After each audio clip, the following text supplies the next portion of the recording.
I will keep my camera turn off because again it will be causing the low bandwidth. Can you hear me? आवाज आ रही है? ठीक है.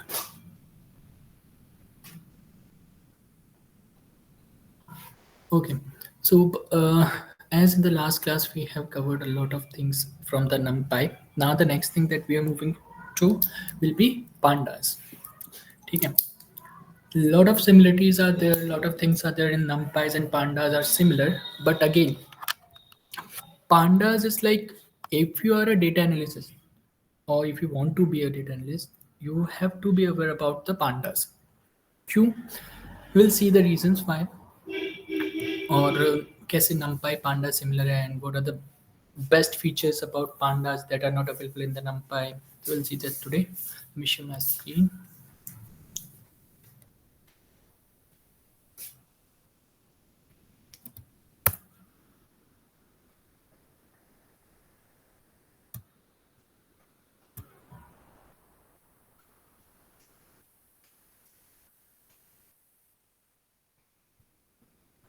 Okay.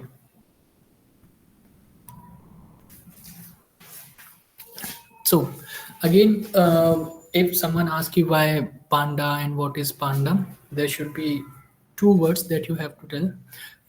First thing, that panda is like again a Python library, but open source Python library, and it is used for data manipulation and data analysis. Whenever you will be having a data and if you want to manipulate it, or if you want to make any changes into it, or if you want to make any operations on into that, similar to the NumPy but with some more features. Okay, like NumPy was specifically for mathematical instructions, like anything that you want to do with the help of math. Similarly, here we will be managing the data, but more into the data analysis. Like we'll see the examples. For example, if you want to clean the data, if you want to pre-process the data, or something like that. Okay.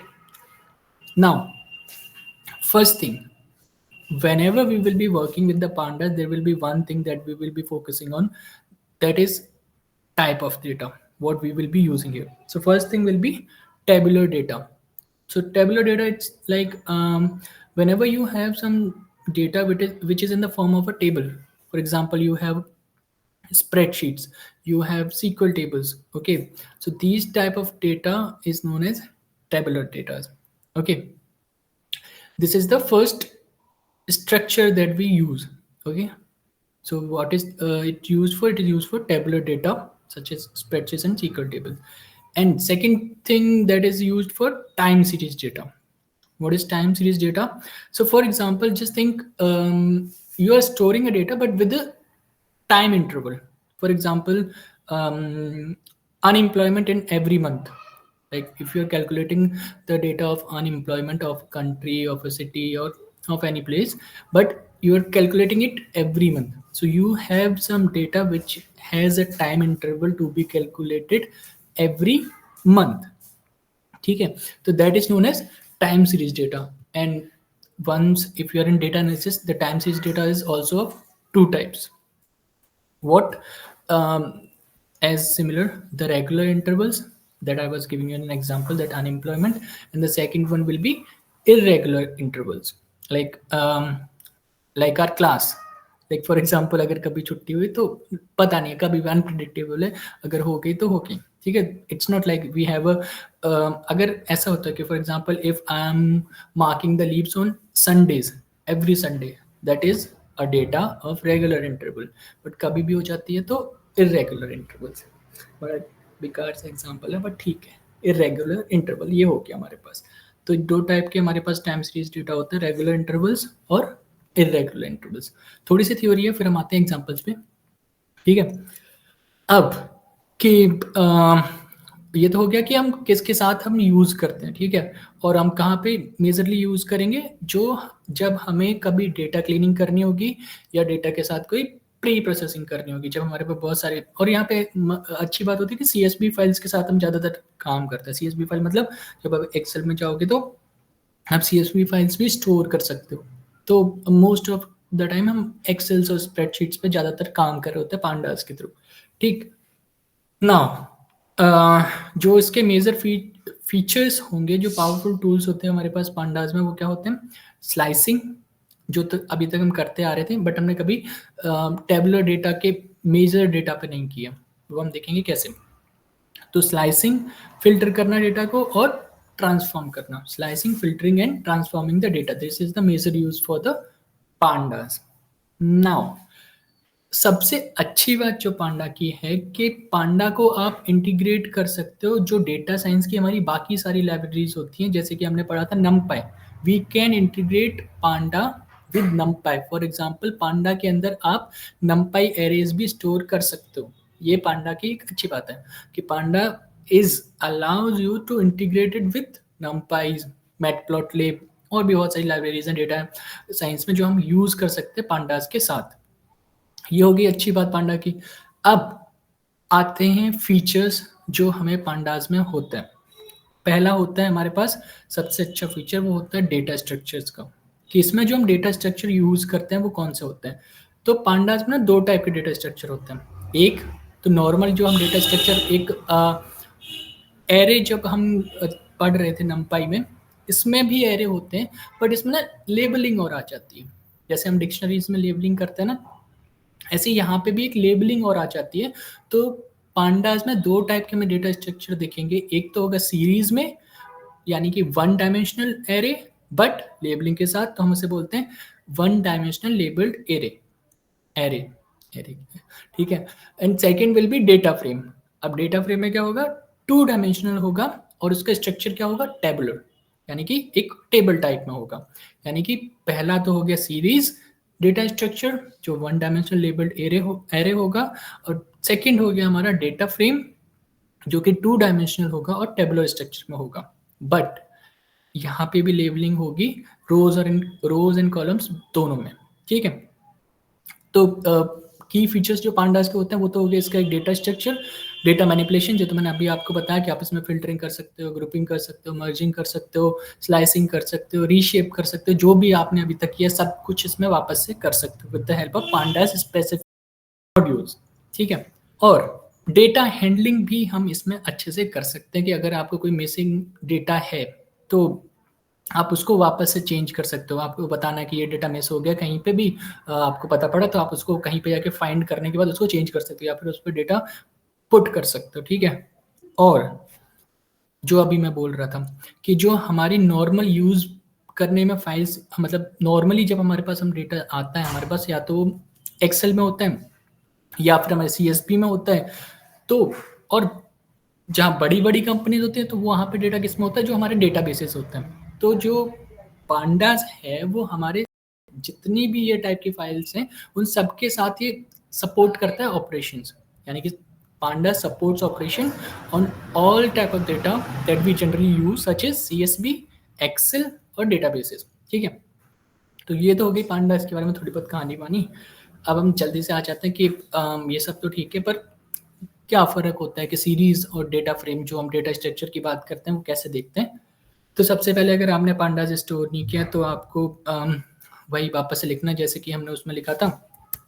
I hope मेरी screen आपको दिख रही है कि पिप install pandas, जैसे हमने उसमें लिखा था ना पिप इंस्टॉल नंपाई, ऐसे ये आप अपनी पावर शेल में जाके लिख लो, या फिर अगर VS कोड कर रहे हो तो उसके टर्मिनल में जाके लिख दो। तो यहाँ से आपको क्या मिल जाएगा? पांडास लाइब्रेरी आपके कंपाइलर में ऐड हो जाएगी। और एज यूजुअल जो हम करते हैं वापस से ऐसे करके हम अपने कोड में पांडास को इंक्लूड कर सकते हैं। तो ये तो होगी हमारी छोटी सी बात। अब हम देखते हैं कि इसके जब हम डेटा स्ट्रक्चर्स क्रिएट करते हैं तो कैसे करते हैं। तो सबसे पहले हमने क्या देखा था? सीरीज, यानी कि one dimensional array but labelling के साथ। कैसे? चलो देखते हैं, ठीक है। Now let me put it,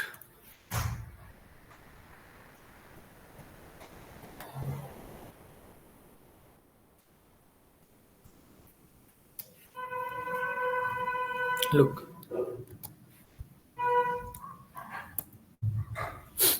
अब यहाँ पे मैंने दो चीजें की हैं। पहला, हमारा जो डेटा है वो क्या है, कौन से फॉर्मेट में? बोलो। Hello. Hello. Can you hear me?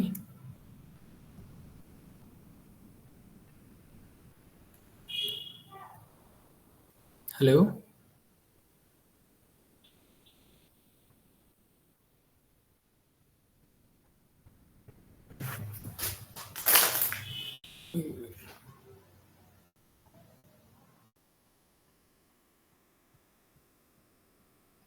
Somebody please confirm, can you hear me?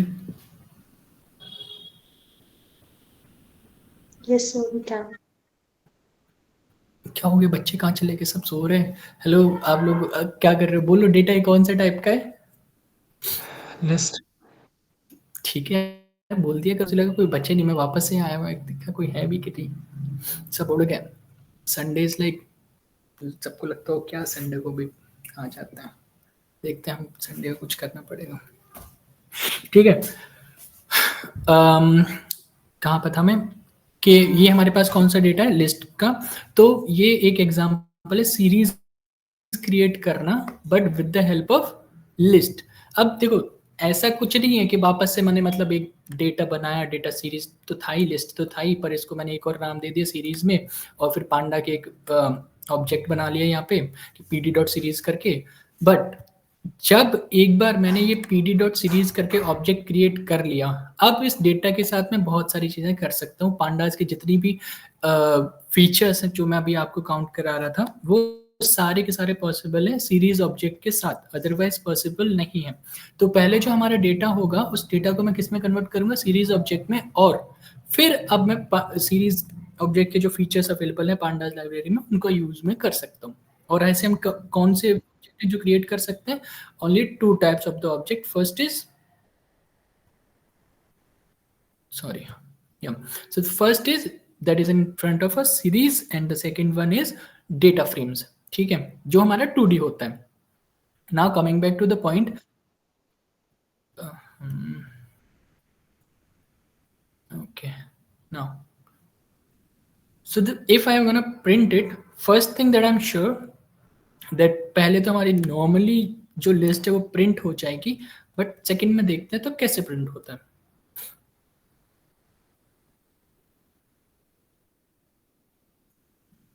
अब दिख रहा है, यानी कि पहला, जब आपने प्रिंट किया तब आपको एक डेटा प्रिंट हुआ, बट अभी किस में फॉर्मेट में आ गया? 0 1 2। यानी कि जब आप सीरीज में कोई भी डेटा प्रिंट करने जाओगे, तब मतलब अगर नॉर्मली मैं लिस्ट को प्रिंट करता तो 10 20 30 आता, बट इंडेक्सिंग नहीं आती। आती कि नहीं आती? नहीं आती। तो ये जब सीरीज ऑब्जेक्ट का यूज करोगे तो आपको इंडेक्सिंग आएगी। और इन केस अगर आपको सीरीज में इंडेक्सिंग चेंज करनी है, तो आप इसमें लेबलिंग कर सकते हो। इसको हम बोलते हैं, let me right it here, custom indices. ठीक है, कि अगर आपको इंडेक्सिंग चेंज करनी है कि नहीं, मुझे 0 1 2 नहीं चाहिए, मुझे कोई स्पेसिफिक नाम लेना है। क्यों करनी होती है? बहुत सारे रीजंस होते हैं। कभी जब हमारे पास बहुत ज़्यादा डेटा होता है, तब हमें ऐसे 0 1 2 नहीं कर सकते, हमें सबको अलग अलग नाम देना पड़ता है। ठीक है, कि इस डेट को ये लेबल कर दिया, जैसे कि आप गूगल मीट में लेबलिंग करते हो हर एक डेट को, तो वो भी इसी टाइप का एक हो गया। जब उसकी शीट आप ओपन करके देखोगे, तब वहाँ पे भी कस्टम इंडाइसेस ही हो रही होती है। वहाँ पे जब आप कॉल करते हो कि इस डेट पे कौन सा आपने शेड्यूल किया इवेंट, तो उसकी भी लेबलिंग कैसे हुई? इवेंट के नाम पे। तो वो भी क्या हुआ? कस्टम इंडाइसेस से हुआ। यानी 0 1 2 को आप असाइन कर देते हो एक स्पेसिफिक चीज। ऐसा नहीं मैं यहाँ पे सिर्फ एबीसी लिख सकता हूँ, कुछ भी लिख सकता हूँ। ठीक है, तो उसके थ्रू आप क्या कर सकते हो? इसकी जो लेबलिंग है वो चेंज कर सकते हो। तो पहला तो आपको इसका सिंटेक्स क्या होता है? नॉर्मली pd डॉट सीरीज लिखना है आपको, और जो डेटा आपको करना है, यहाँ पे हमारा डेटा क्या है? लिस्ट। तो उस लिस्ट का नाम लिखना है, यानी कि वेरिएबल का नाम लिखना है, और उस वेरिएबल के नाम के बाद इंडेक्स में आपको कौन कौन से इसकी इंडेक्सिंग करनी है वो लिख देना, बस खत्म। ठीक है, तो ये तो हो गया हमारा फर्स्ट टाइप के एक सीरीज क्रिएट करना with the help of list. लेकिन ऐसा नहीं है कि सिर्फ आप सीरीज क्रिएट कर सकते हो लिस्ट के थ्रू ही। अब हम देखते हैं इसके बाकी के टाइप के सीरीज हम कैसे क्रिएट कर सकते हैं। ठीक है,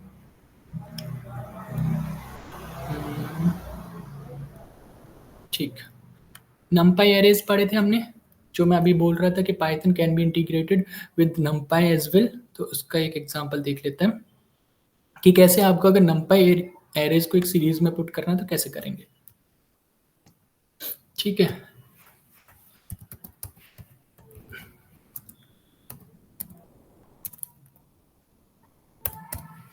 ठीक है, दो चीजें हमारे पास, ये एक हमारा numpy एरे है, लेकिन अब मुझे इसे सीरीज में डालना है, फिर सीरीज को प्रिंट करना है।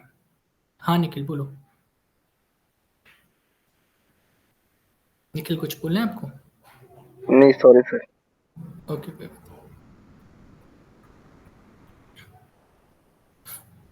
ठीक है। यानी कि पहला हमारा क्या था कि एक एरे था जो numpy एरे था, बट मुझे उसे इंडेक्सिंग करके एक डेटा सेट्स में क्रिएट करना है जो कि सीरीज डेटा सेट है हमारा, डेटा सेट नहीं सॉरी, डेटा स्ट्रक्चर। जो डेटा स्ट्रक्चर मुझे उसे चेंज करना है, किस में चेंज करना है? सीरीज में।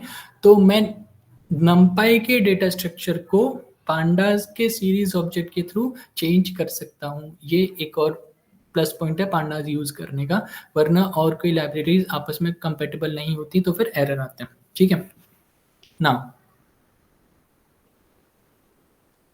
एक और एग्जांपल देखते हैं कि ये तो हो गया हमारा कि हमने डेटा क्रिएट किया कैसे, with the help of numpy arrays. और ये पहला हम नॉर्मली किससे कर सकते हैं? Through list. नाउ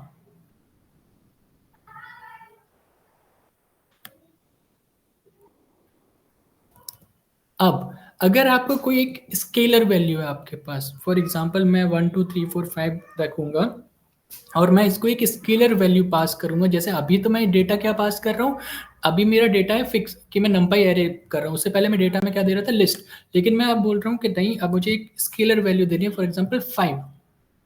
तो मैं वो भी कर सकता हूँ, बट इसमें होगा क्या, जब ये इसको इंडेक्सिंग करेगा 1 2 3 या जो भी जिसमें भी करेगा, बट रिपीट कर देगा सेम डेटा को। फॉर एग्जाम्पल रन किया, इसको देखते क्या आता है।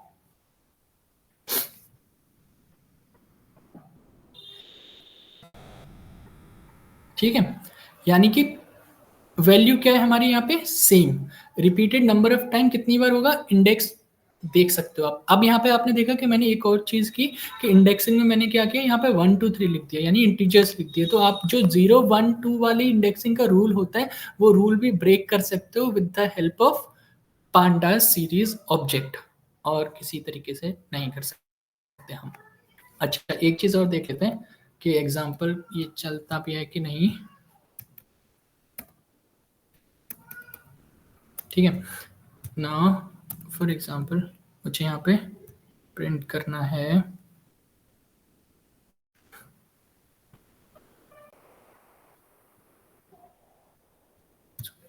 ठीक है, अब प्रिंट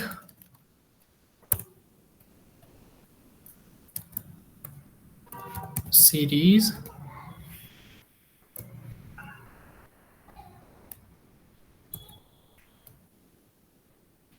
ए। ठीक है,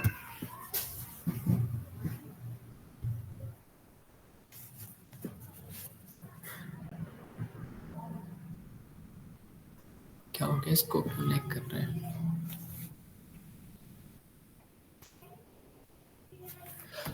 ठीक, तो अब देखो आपने लास्ट में क्या प्रिंट हो रहा है? 10, यानी कि एक इसको असाइन हो गया 10 को। तो इंडेक्सिंग का मैं बता तो रहता हूँ, अगर एग्जांपल देखना तो आप ऐसे करके भी देख सकते हो कि मुझे 0 1 2 के बजाय मैं इसके जो मैंने कस्टम इंडाइसेस लिखे, तो 0 1 2 रिप्लेस हो गया किसमें? ABC में। या फिर अगर नंबरिंग चेंज करनी है तो आप इंटीजर्स भी यहाँ पे पुट कर सकते हो, 1 2 3 भी लिख सकते हो, 2 3 4 जो भी।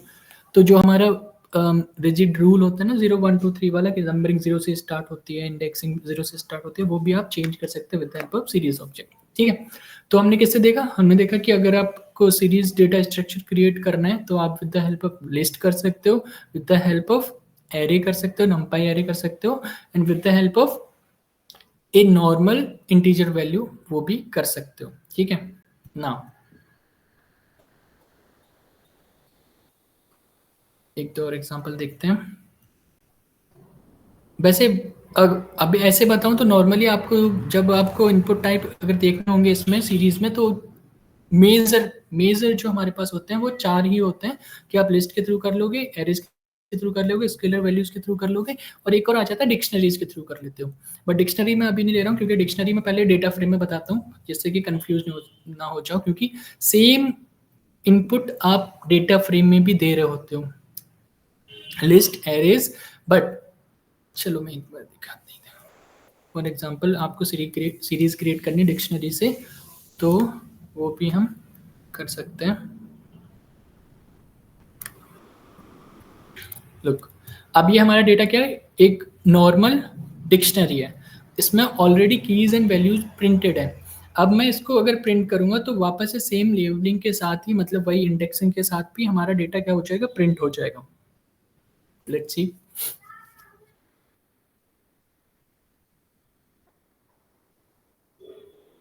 ठीक है, बट अब ये वैसे डेटा फ्रेम का फीचर है इसलिए मैं नहीं ले रहा था, बट फिर भी अभी देख लेते हैं, डेटा फ्रेम में वापस से अलग करेंगे।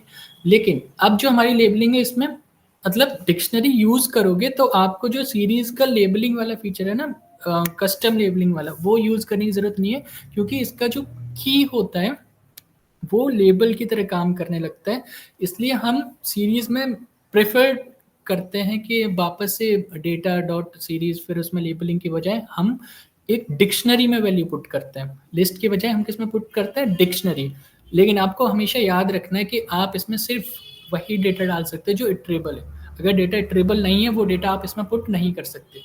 ठीक है, नाउ ये हो गया कि हम सीरीज को क्रिएट करते हैं तो उसके इनपुट टाइप क्या क्या होता है। तो पहला क्या हो गया आपके पास, लिस्ट हो गया, इंटीजर हो गया नॉर्मल, ठीक है, एरेज हो गए, नंपाई एरेज हो गए, और ये हमारा नेक्स्ट डिक्शनरी हो गया। Now coming back to data frame. ठीक है,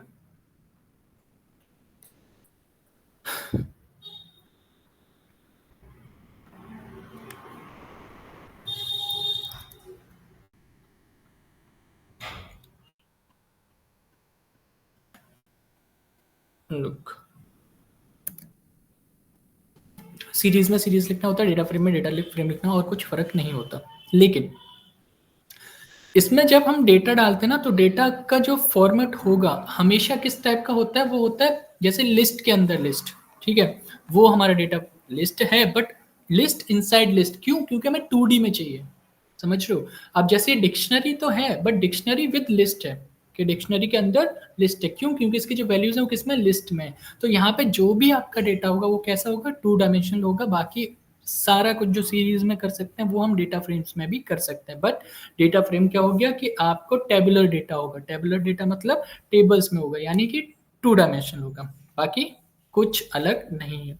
तो सीरीज और डेटा फ्रेम में एक ही मेजर डिफरेंस है कि वहां पे 1 डायमेंशनल था लेबल्स के साथ, यहाँ पर 2 डायमेंशनल है लेबल्स के साथ, बट टेबुलर मतलब टेबल के फॉर्मेट में, यानी लिस्ट के अंदर लिस्ट होगा। यहाँ पर डिक्शनरी है तो डिक्शनरी के अंदर लिस्ट होगा। ठीक है, लेट्स रन इट। और 2 ही चीज़ें इसमें, ज़्यादा कुछ नहीं है, बस सीरीज और डेटा फ्रेम, और बाकी सारे जो ऑपरेशंस है वो हम इसमें लगाते रहते हैं।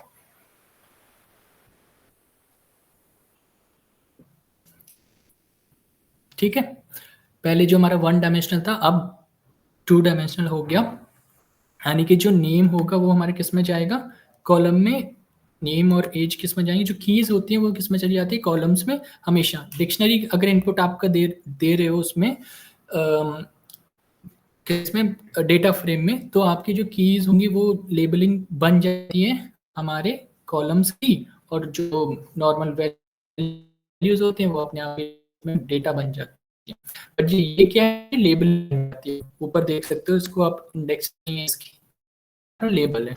अब अगर मैं नेम के थ्रू इसको कॉल करूंगा, वापस से df डॉट नेम लिखूंगा, नॉट डॉट, सॉरी ब्रैकेट्स में नेम लिखने चाहूंगा, तो हमारे पास क्या आ जाएगा, डेटा एलिस और बॉब का डेटा आ जाएगा with the help of indexing. ठीक है, तो ये तो हो गया हमारा डेटा फ्रेम का। और देख लेते हैं कि डिक्शनरीज के थ्रू बनाया, हम लिस्ट के थ्रू अगर बनाना है तो कैसे बनाएंगे।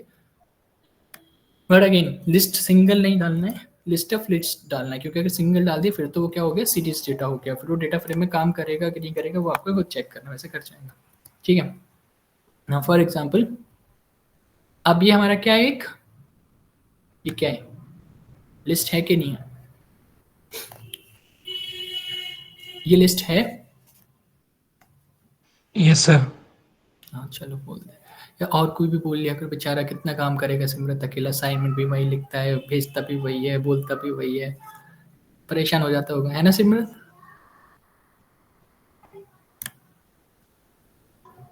चलो नेक्स्ट देखते हैं हमारा कि डेटा फ्रेम अगर हमने सीरीज के अंदर सीरीज करना तो कैसे करते हैं। अब यहाँ पे जो कॉलम्स होंगे उनकी लेबलिंग करते हैं। वहाँ पे हम किस में कर रहे थे, सीरीज था तो सीरीज ही कर रहे हैं। यहाँ पे हमें कॉलम्स की लेबलिंग करनी होती है डेटा फ्रेम्स में, और किसी की लेबलिंग हम नहीं करते। ठीक, बाकी इसमें कुछ इतना ज़्यादा नहीं है। अगर आपको क्योंकि अभी जो ज़्यादा है वो आएगा कैसे, अभी एक करके देखते हैं। ये तो बहुत बेसिक चीज़ है पांडास की। ठीक है, ठीक, कि जो आईडी नेम और एज था वो हमारा क्या हो गया, लेबल हो गया किसका, कॉलम का, और इसमें कुछ नहीं है। और इनिशियली 2D क्यों होती है, क्योंकि 0 और 1 तो हमारी इंडेक्सिंग हो गई। पर अब मेरे पास एक क्वेश्चन है कि इसकी अगर मुझे कस्टम इंडाइसिस करनी होगी तो मैं क्या करूँगा? क्या ऐसा पॉसिबल है कि मैं इसकी कस्टम इंडाइसिस इसकी भी कर सकता हूँ? ये आज का असाइनमेंट सिमरत, ठीक है, कि अगर मुझे एक डेटा फ्रेम की कस्टम इंडेक्सिंग करनी है, कस्टम इंडेक्सिंग करनी है, क्या मैं वो कर सकता हूँ with the help of index? या आप खुद ट्राई करोगे तब देखोगे एरर आ रहा है कि हो रहा है।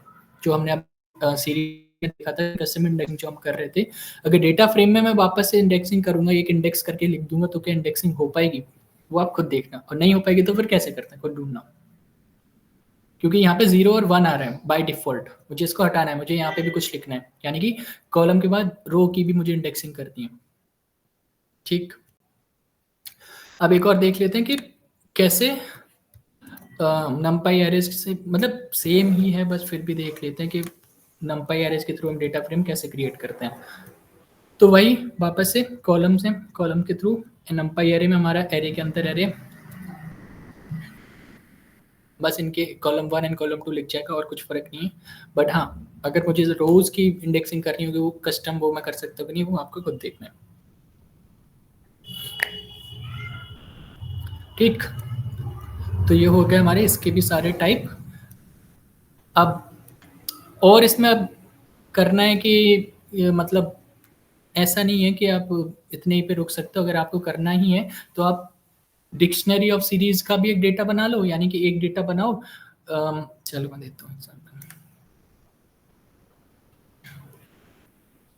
थोड़ा कंफ्यूजिंग ना हो जाए इसलिए मैं ऐसे एग्जांपल्स अवॉइड करता हूँ इनिशियली, बट फिर भी लेते हैं। देखो अब यहाँ थोड़ा बस थोड़ा देखना, बाकी और कुछ नहीं है, ऐसा नहीं है।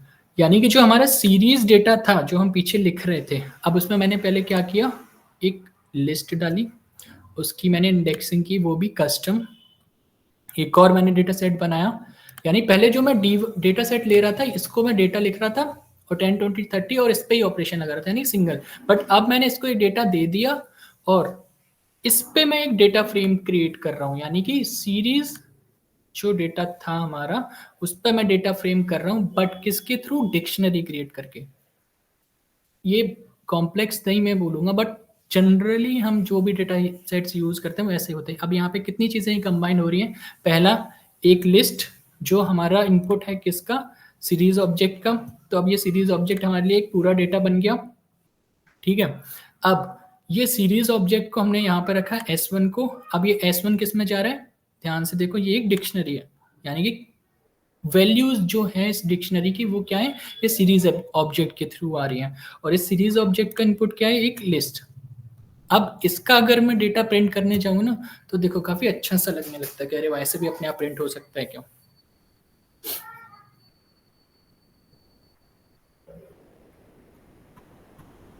हो जा रहा, ठीक है, कि 10 20 30 और 40 50 60 अगर मैंने दोनों की इंडेक्सिंग ए बी सी रख, और दोनों की इंडेक्सिंग सेम रखनी है वरना नहीं आएगा, क्योंकि ए को फिर वो 10 में कंसिडर नहीं करेगा। ठीक है, अलग ही बन जाएगा डेटा सेट। तो ऐसे पूरा डेटा जो था मैंने उसको कॉलम 1 कॉलम 2 यहाँ पे रखा। ये तो खैर एक एग्जांपल हो गया जो मैं आपको अभी बोल रहा था कस्टम इंडेक्सिंग का। लेकिन अगर डायरेक्टली करें तो क्या होगा, जो मैं पीछे मैंने आपको जो असाइनमेंट दिया था, वरना आप कस्टम इंडेक्सिंग अगर आपको रो की करनी है ऐसे कर सकते हो कि आपने पहले सीरीज के थ्रू उसकी कस्टम इंडेक्सिंग कर दी और फिर उसको सीरीज को उठा के डिक्शनरी में डाल दिया और डिक्शनरी तो अपने आप लेबलिंग कर ही देगा। क्योंकि डेटा फ्रेम में हम किससे लेबलिंग करते हैं, डिक्शनरी से, ठीक है। बट अगर मुझे डायरेक्ट करना है, डायरेक्ट कॉलम्स की जो लेबलिंग मैं कर रहा था वहाँ पे, उसमें डायरेक्ट लिखना है तो कैसे करना है वो आप देख लेना। बट अगर आपको कोई नॉर्मली करना है तो आप सीरीज से ही इनपुट उठा के डाल सकते हो डिक्शनरी में, और डिक्शनरी को डेटा फ्रेम में, ठीक है। सर आप बट रिपीट करेंगे? आपकी आवाज मुझे ये थोड़ी कटी। ओके, अभी आ रही है बराबर?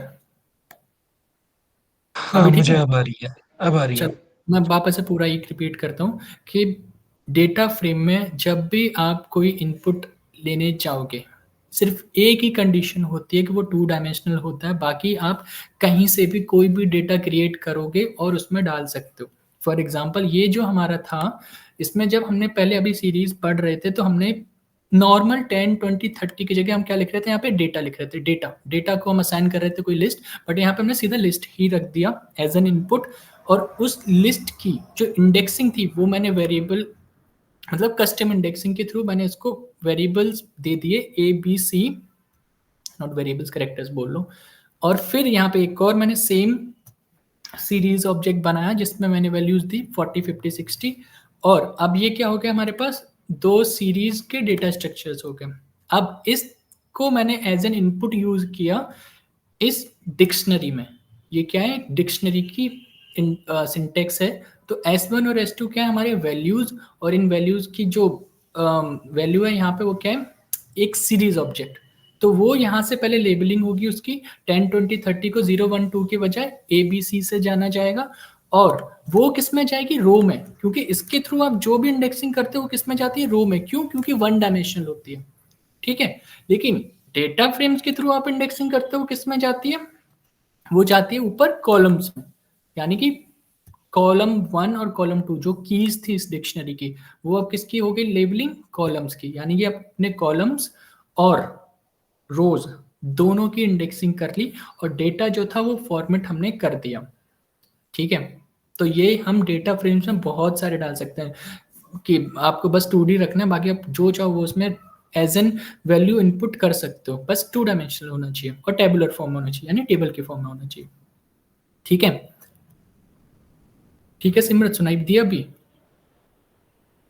ठीक है, एक और थोड़ा सा देख लेते हैं, तो कंफ्यूज मत होना वापस से। इसमें एक फंक्शन हम यूज करेंगे, कॉपी फंक्शन, कि एक डेटा फ्रेम क्रिएट करना है अगर आपको with the help of another data frame. जैसे अभी यहाँ सीरीज के दो डेटा, सीरीज के थ्रू डेटा फ्रेम किया था, डेटा फ्रेम के थ्रू डेटा फ्रेम क्रिएट करते हैं। लुक, ये क्या हमारा नॉर्मल एक डेटा फ्रेम हमने क्रिएट किया, obviously with the help of dictionary किया। बट ये अब ये df1 क्या हो गया, हमारा एक डेटा फ्रेम हो गया। अब df2 क्या हुआ, df1 डॉट कॉपी। जब भी आपको किसी डेटा फ्रेम की कॉपी बनानी होगी तो आप कॉपी फंक्शन का यूज कर सकते हो। जैसे स्लाइसिंग फंक्शन हमने पढ़ा था ना वहाँ पे, ऐसे ही कॉपी फंक्शन एक होता है। स्लाइसिंग अभी हम इसमें भी देखेंगे, बट फिलहाल के लिए कॉपी एक फंक्शन होता है जिससे आप कोई भी डेटा फ्रेम की कॉपी क्रिएट कर सकते हो। तो df2 को मैंने असाइन की df1 की कॉपी, और अब प्रिंट करेंगे तो ये डेटा फ्रेम हो गया with the help of data frame. Look,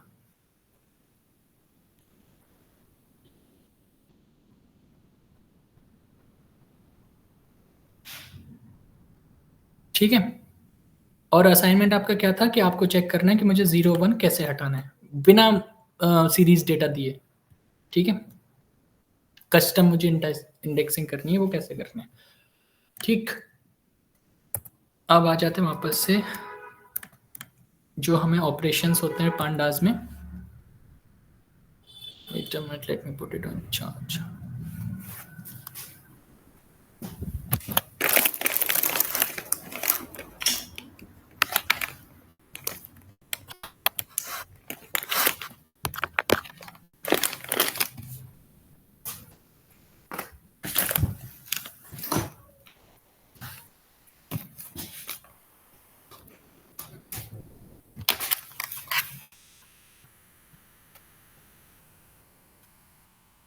okay, तो लेट्स वंस अगेन वापस से एक बार सीरीज और डेटा फ्रेम में कंपैरिजन कर लेते हैं कि स्ट्रक्चर वाइज क्या कंपैरिजन होता है सीरीज और डेटा फ्रेम में।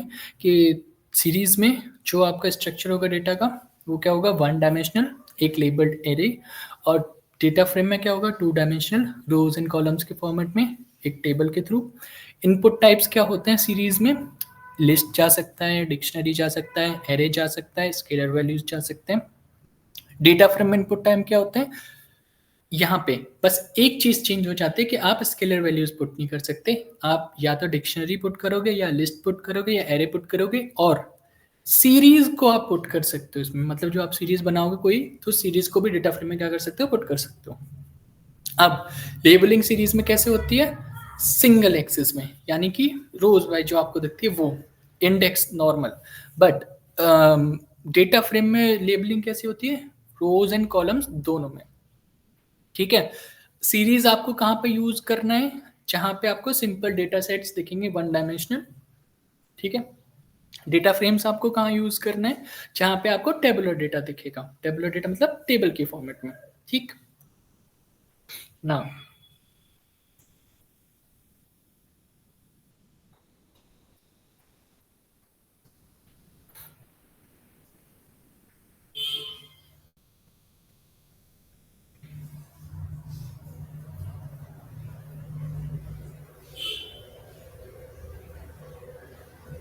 मैं एक एग्जांपल आपको दिखाता हूँ। फॉर एग्जांपल कि जो हम कस्टम इंडेक्सिंग पढ़ रहे थे उसको जनरली यूज कैसे करते हैं, एक एग्जांपल मुझे दिखे इसलिए मैं आपको दिखाता हूँ।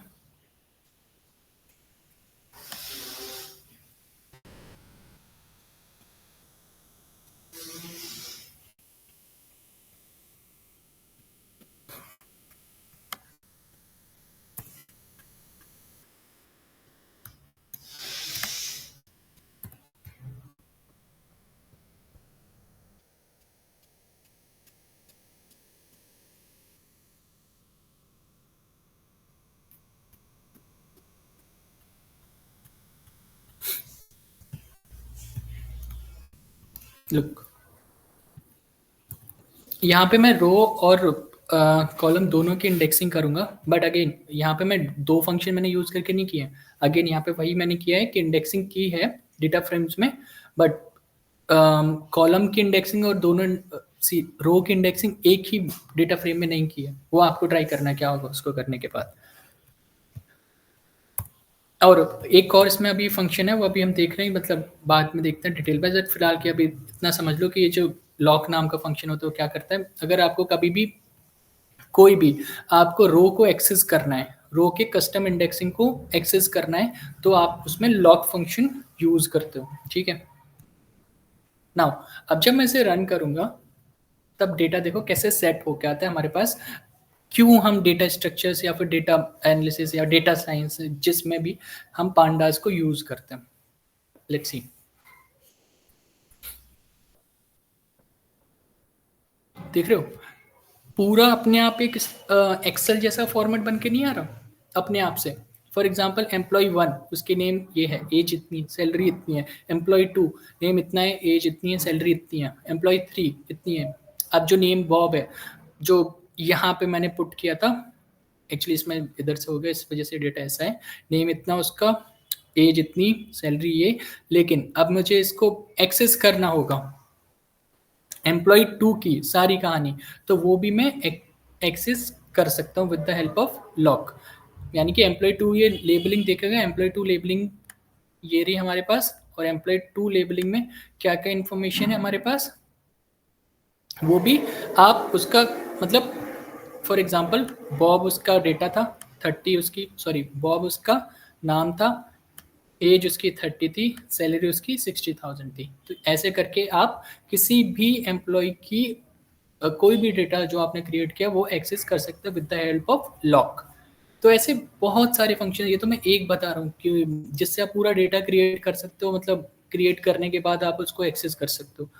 ठीक है, यानी कि वापस मैं रिपीट करता हूँ एक बार कि यहाँ पे मैंने क्या किया, एक डेटा बनाया, उस डेटा में मैंने कीज एंड वैल्यूज ली, वैल्यूज मैंने लिस्ट के थ्रू ली, और टोटल हमने एक डिक्शनरी क्रिएट की। उस डिक्शनरी को मैंने एक डेटा फ्रेम में डाला, और डिक्शनरी को डेटा फ्रेम में डालने के बाद मुझे उसकी रो की भी इंडेक्सिंग करनी थी, तो इसलिए मैंने डायरेक्ट इंडेक्स लिखा जैसे हम सीरीज में इंडेक्सिंग करते हैं, और रो की भी इंडेक्सिंग करती।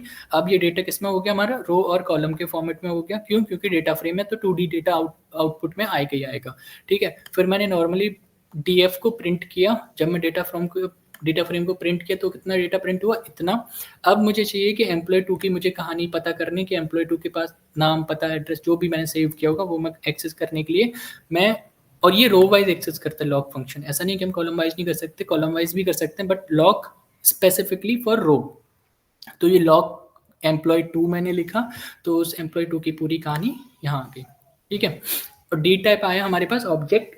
ये क्या होता है कि जैसे जो आप इनपुट देते हो वो क्या है, यानी फॉर एग्जांपल अगर आप सीरीज दे रहे हो तो वो एक ऑब्जेक्ट है, लिस्ट दे रहे हो तो भी ऑब्जेक्ट आ गया यहाँ पे, और फॉर एग्जांपल आप कोई इंटीजर वैल्यू दोगे तो इंटीजर आ जाएगा, बस और कुछ नहीं है। डेटा फ्रेम का टाइप बताता है, वो आप सीरीज में भी करोगे तब भी आएगा और डेटा फ्रेम में करोगे तब भी आएगा। ठीक है, तो ये हो गई एक बेसिक एग्जांपल कैसे हम क्रिएट करते हैं एक स्ट्रक्चर।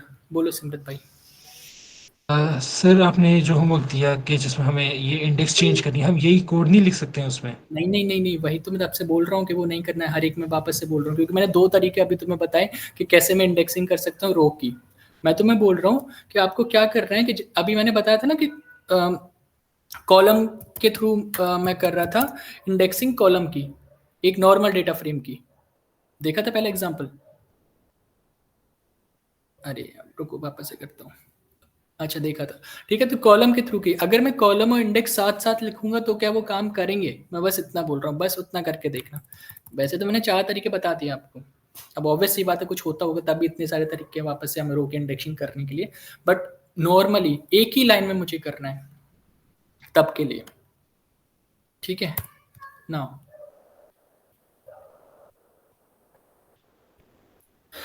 ओके, तो ये तो हो गया कस्टम इंडेक्सिंग का, मतलब हम क्यों यूज करते हैं, कैसे हमें एक अच्छा खासा डेटा मिल जाता है। अब आते हैं हम हम्म,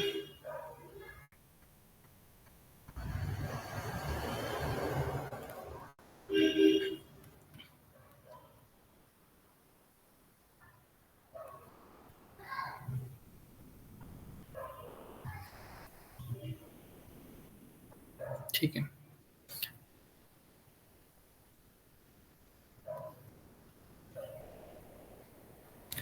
अब ऐसे बहुत सारे फीचर्स हैं मतलब डेटा के हमारे पांडास में जो हम कर सकते हैं, बट उनमें करेंगे तो हमें और ज़्यादा टाइम लग जाएगा। बट फिलहाल के लिए अब हम डायरेक्ट आ जाते हैं जो ऑपरेशंस हम पांडास के डेटा स्ट्रक्चर्स में कर सकते हैं। बट ना आप अगर देखोगे ना, आप खुद से सर्च अगर करोगे तो आप जब कस्टम इंडेक्स पे जाओगे ना तो उसमें बहुत सारे रीजन मतलब फीचर्स होते हैं कि आपको मल्टी लेबल करना है, हायरार्की के साथ करनी है आपको इंडेक्सिंग, फिर इंडेक्सिंग करने के बाद उनको आपको डेटा सेट्स क्रिएट करने हैं। तो बहुत सारे फीचर्स हैं। आप कस्टम इंडेक्सिंग में ही, सिर्फ कस्टम इंडेक्सिंग पढ़ने में भी आप पूरे दिन निकाल सकते हो। ठीक है, बट वो आपका खुद से करने पड़ेंगे। हम फिलहाल अभी स्विच कर जाते हैं बेसिक ऑपरेशंस जो हम पांडाज में करते हैं। कि फॉर एग्जांपल जब हम पहला एक वापस से लेते हैं अपना जो हम पुराना डेटा लेके चल रहे थे,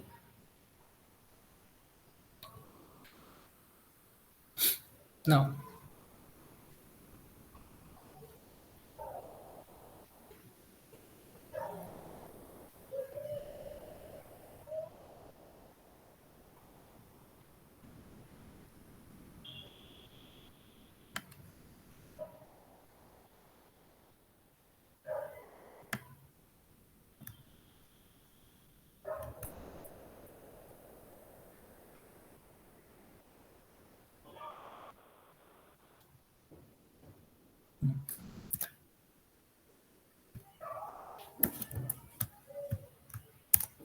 ठीक है, ये वापस से हमारे पास एक छोटा सा डेटा फ्रेम आ गया।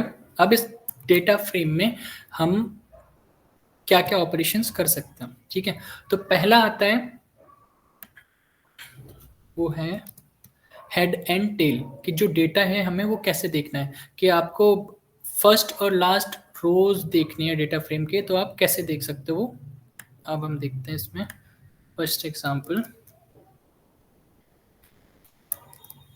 जो भी आप होगा वो कुछ नहीं होगा, वो मतलब सिंपली जो आप ऑब्जेक्ट किया है pd dot data frame dot next, next जो उसके ऑपरेशन है वो होते जाएंगे।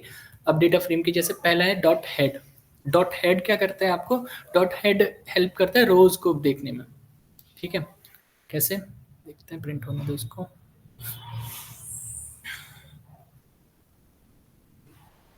ठीक है, तो जो हमारा डेटा था 1 2 3 4 5 6, 1 2 3 4 5 6, 1 2 3 4 5 6, यानी कि यहाँ पे जो डेटा होगा वो किस में जाएगा? रोज में जाएगा। ये 1 2 3 किस में गया? रो में बन गई, यानी कि जो कॉलम है यहाँ पे, ये जो आपको दिख रहा है, ये डेटा किस में गया? रो में गया पूरा। अब अगर एक और इसका एग्जाम्पल होता है कि आपको लास्ट के 3 रो देखनी है,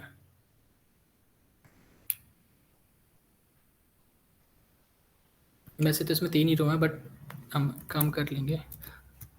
टेल डॉट टू,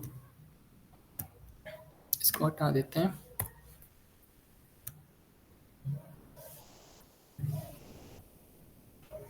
ये क्या है हमारे पास? 2 हमारे पास लास्ट के 2 रो आ गए। ऐसे ही सेम आप 2 2 3 1 करके देख सकते हो, ठीक है। टेल और हेड 2 होते हैं। अगर ऊपर से आपको डेटा शॉर्ट करना है तो आप ऊपर से कर सकते हो, यानी कि जो हमने पहले किया था। अगर हेड में आपको डेटा ऊपर से सेट करना है, ऊपर से शॉर्ट करना है, तो आप ऊपर से कर सकते हो, टेल में नीचे से कर सकते हो, ठीक है। तो ये हो गया एक पहला ऑपरेशन डेटा फ्रेम्स पे। अब नेक्स्ट देखते हैं हम शेप और इंफॉर्मेशन, कि अगर आपको शेप देखनी है तो वही सेम कहानी, df डॉट शेप।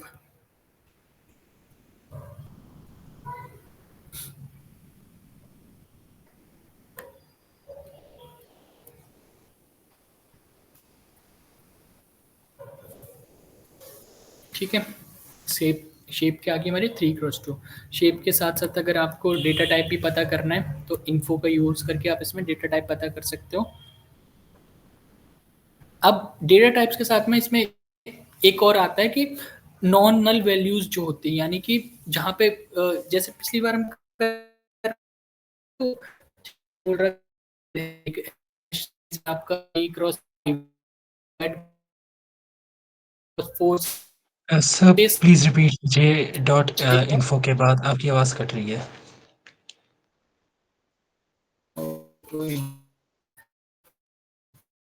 से जब डॉट इन्फो हम कर रहे हैं, पहला तो डॉट इन्फो यूज होता है डेटा टाइप बताने के लिए, बट डेटा टाइप के साथ साथ आपको ये नॉन नल काउंट भी देता है।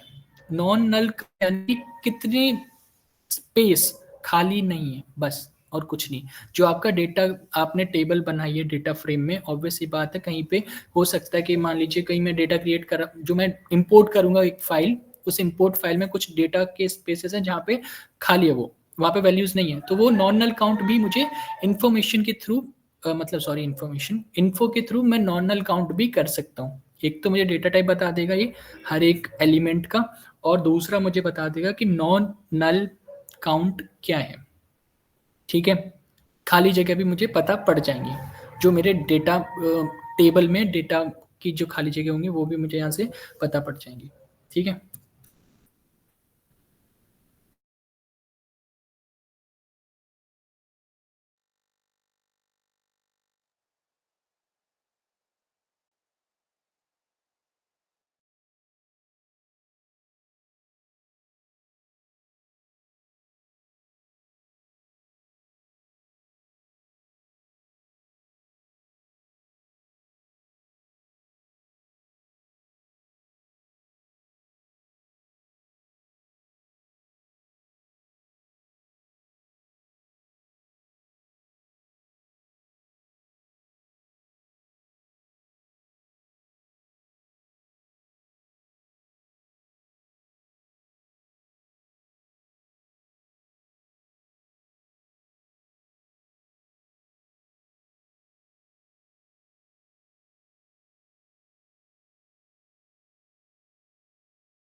Sorry, this phone so hotspot connect to phone is switch off. Okay. Sunday is like मैं ऑफिस में नहीं होता हूँ तो कुछ भी होता रहता है. Can you hear me? Hello. Hello. Okay. Okay. Thank you.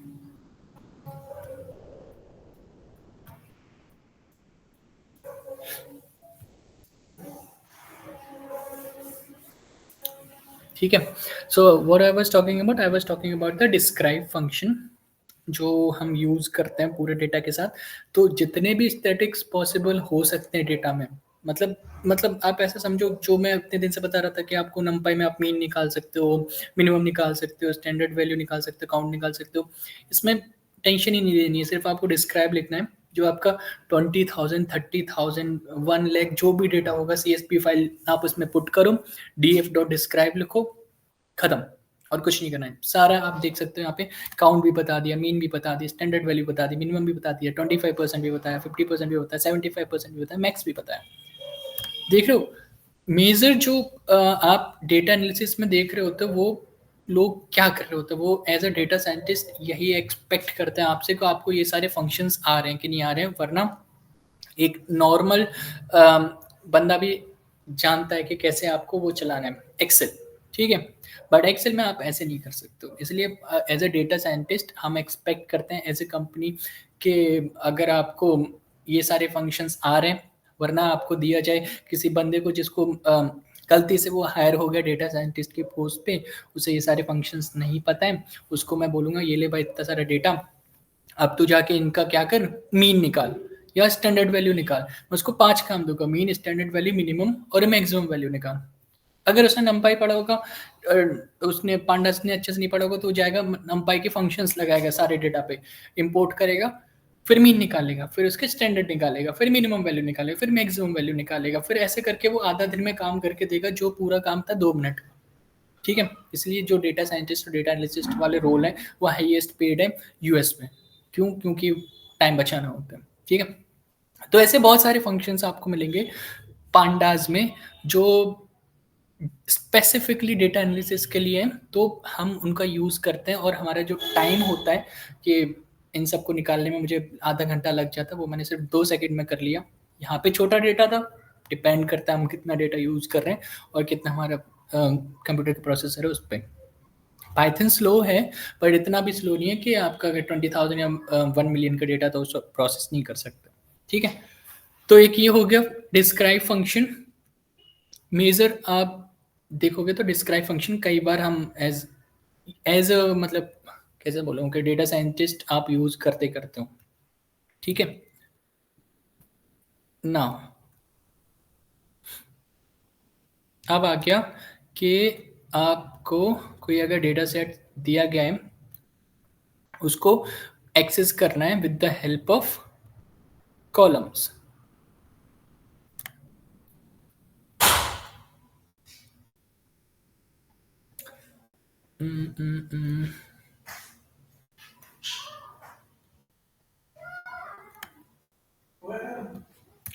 नहीं.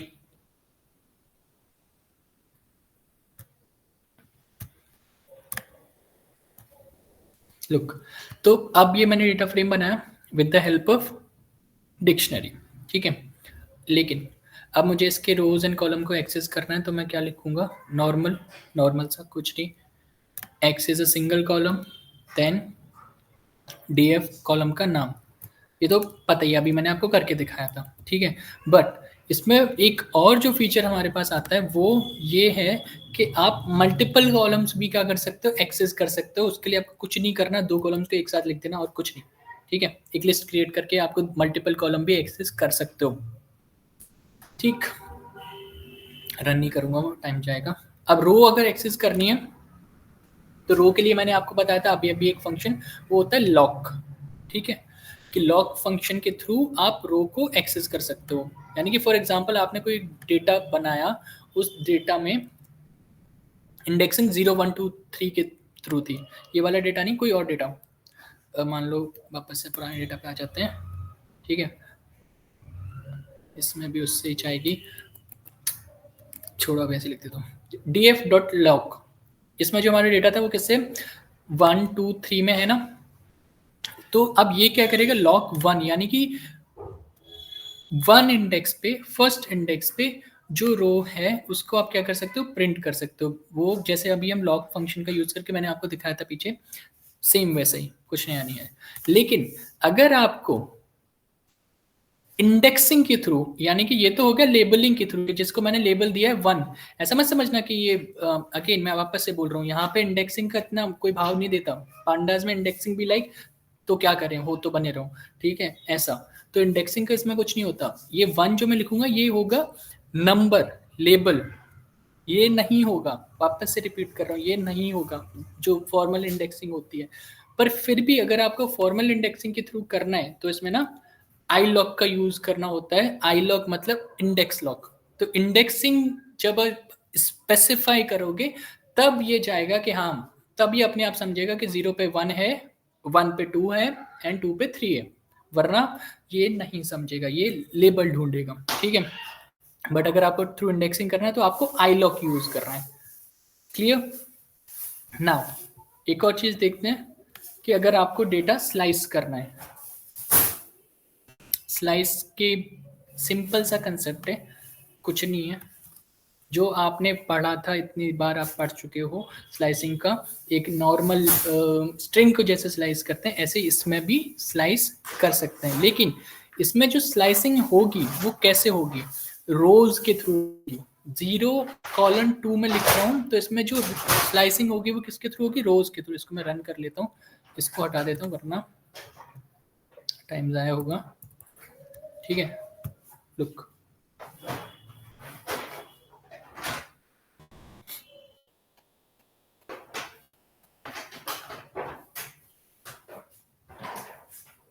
तो चल जाओ भाई, ठीक है।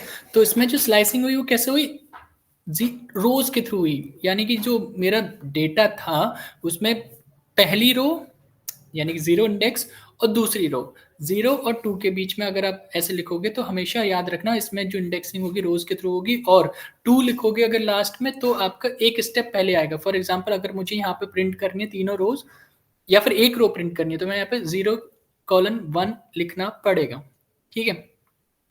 तो यहाँ पे मुझे क्या मिलेगी, एक रो मिलेगी। और अगर मुझे तीनों करनी है तो मैं 3 लिखूंगा। ऐसे अगर बड़ा करना है तो in between of that number आपको रोज प्रिंट हो जाती है, ठीक है ना। ये हो गया स्लाइसिंग।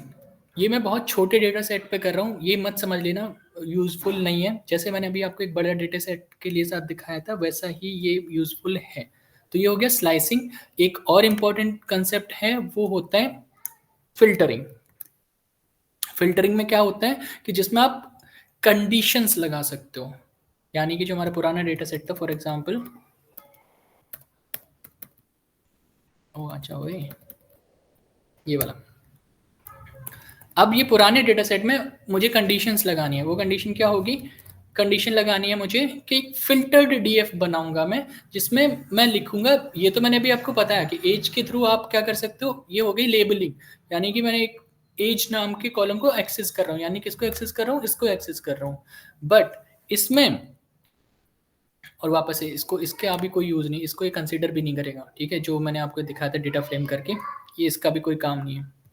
डेटा फ्रेम एक नॉर्मल एक डेटा फ्रेम पे हम काम कर रहे हैं, बस अभी इस पे ध्यान दो, डेटा फ्रेम पे, इस पे फिलहाल के लिए, ठीक है।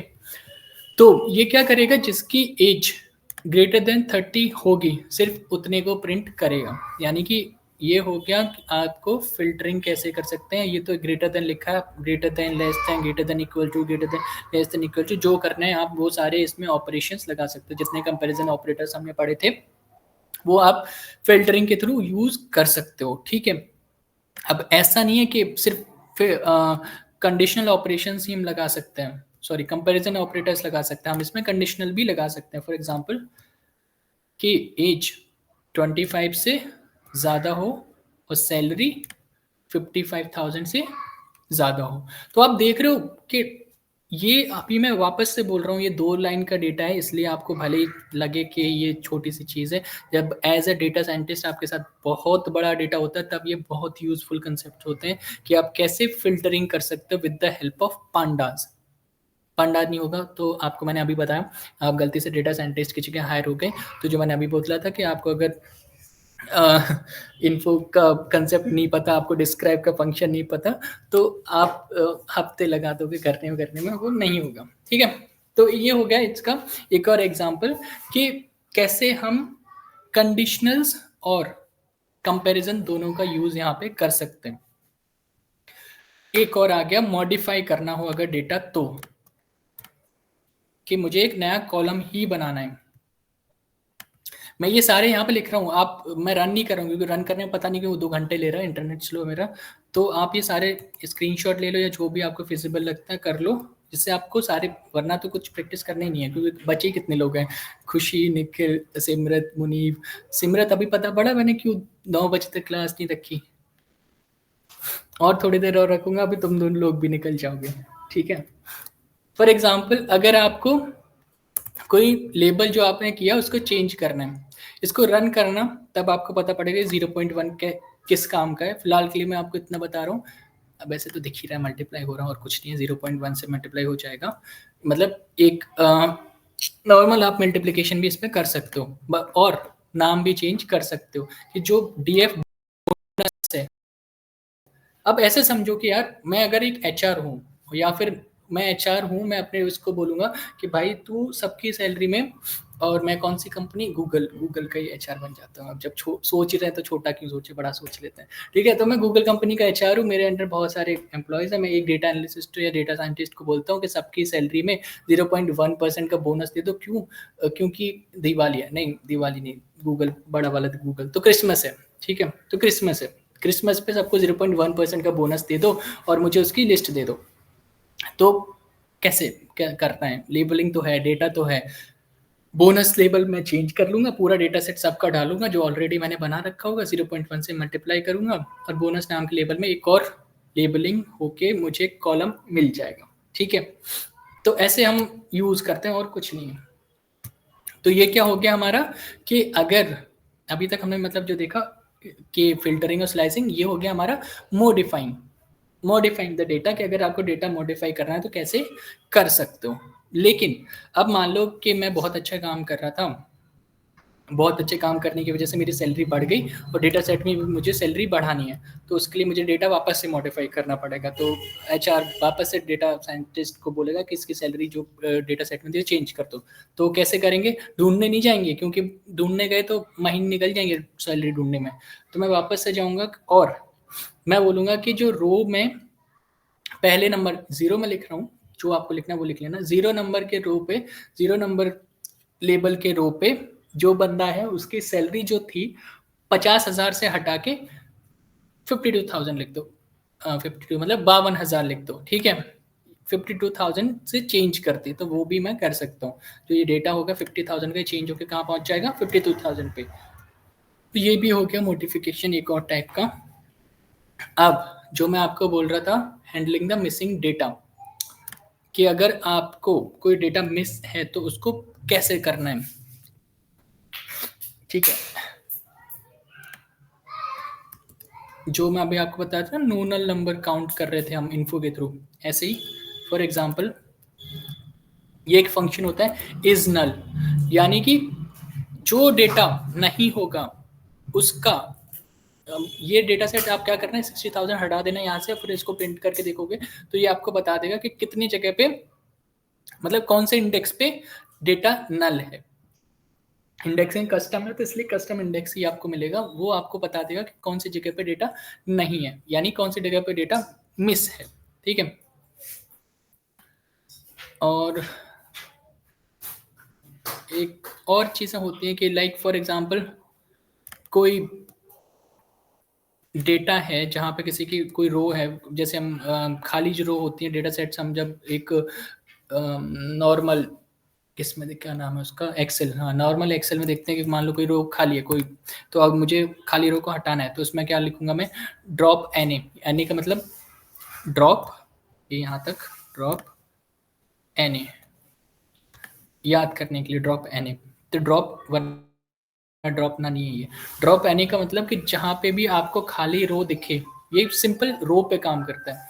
In place equals to true, मतलब इन प्लेस जहां पे भी रो की वैल्यू 000 है, या फिर 0 तो वैल्यू होगी, कहीं 0 लिखा है दैट इज वैल्यू, बट खाली है, नल है, जो आप यहाँ से पता करोगे इस नल से, तो वहां पे क्या होगा, सारा का सारा ये रो को क्या करेगा, रिमूव कर देगा, ड्रॉप कर देगा। ठीक है, तो ये हो गए किस किस के एग्जांपल्स हमने देख लिए।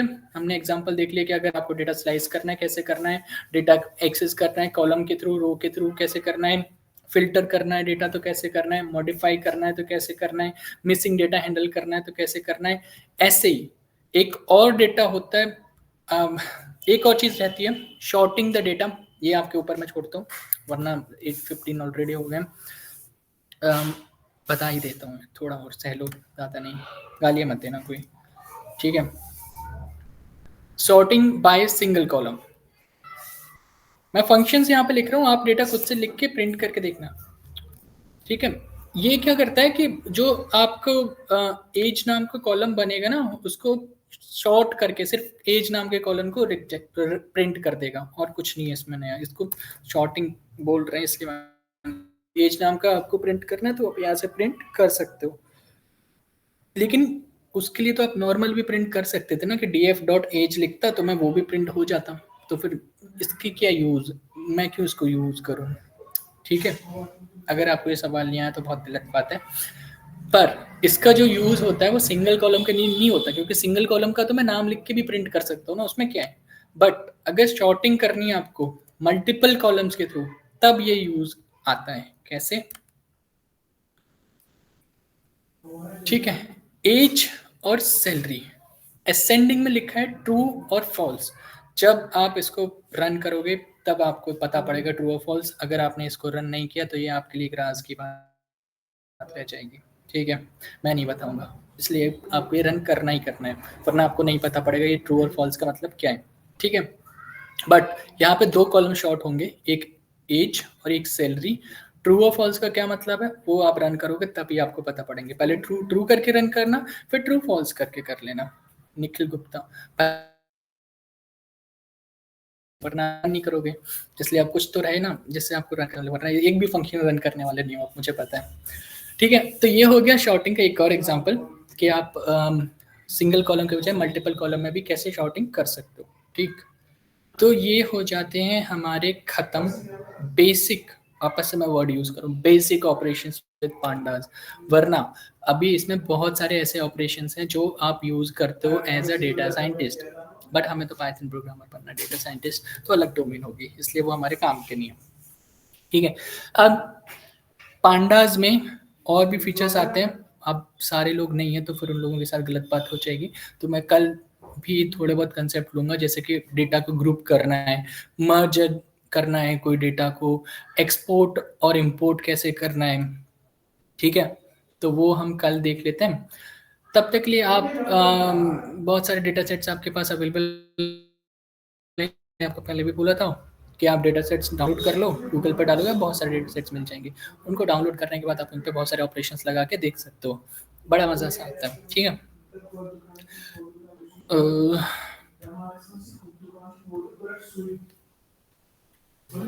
Okay, so any questions?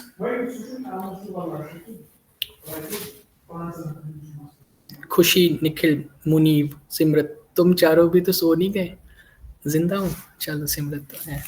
ठीक है, तो ये देखो निखिल, क्या हुआ, सो गए आप? नहीं, ओके ठीक है, तो देखो पांडास और नमपाई 2 ऐसी चीज़ें हैं जिसमें आप पूरा एक अलग से ही जा सकते हो। तो पांडास और नमपाई ना काफ़ी फन टॉपिक है, अगर आपको डेटा होता है ना, फैमिली बिजनेस अगर आपका किसी का है तो आपको ये पांडास बहुत ज़्यादा फैसिनेटिंग लग सकते हैं, क्योंकि पांडास के थ्रू आप ना बहुत सारा डेटा मैनेज कर सकते हो। तो आप एक कोई डेटा सेट डाउनलोड करना, बट एज आई नो कि एज ए स्टूडेंट हम आलसी होते हैं, इसलिए मैं खुद अगर एक मुझे याद रहा तो मैं डेटा खुद डाउनलोड करूंगा और ग्रुप पे शेयर कर दूंगा, जिससे कि आप उस डेटा से चीज़ें कर सको, जो भी आपको करना हो, डेटा मैनिपुलेशन वगैरह जो भी मैंने आपको अभी तक बताया वो आप डेटा पे कर सको, रियल डेटा पे। ठीक है, कितने जल्दी, खुद से नहीं होना। चलो सिमरत, ये आपका काम है फिर। वो एक कॉर्पोरेट में एक बहुत गंदा रूल होता है, आप जितना ज़्यादा काम करते हो ना, जितना अच्छा काम करते हो, आपको और काम मिलता है। तो आपका एक और काम है, आप एक डेटा सेट ढूंढिए और वो डेटा सेट में कुछ 2-4 रोज और 2-4 कॉलम होनी चाहिए, बट उसके जो एलिमेंट्स होने चाहिए वो 30-40,000 होने चाहिए एटलीस्ट, वो आपको मिल जाएगा। ढूंढना और वो ग्रुप पे शेयर कर देना, ठीक है सिमरत? कर लोगे आप? अरे अरे अरे, करके देखना, नहीं मिला मुझे टेक्स्ट कर देना, मैं खुद दे दूंगा, मेरे पास होगा शायद। ठीक है, चलो ठीक है, बाय बाय, फिर मिलते हैं, बाय।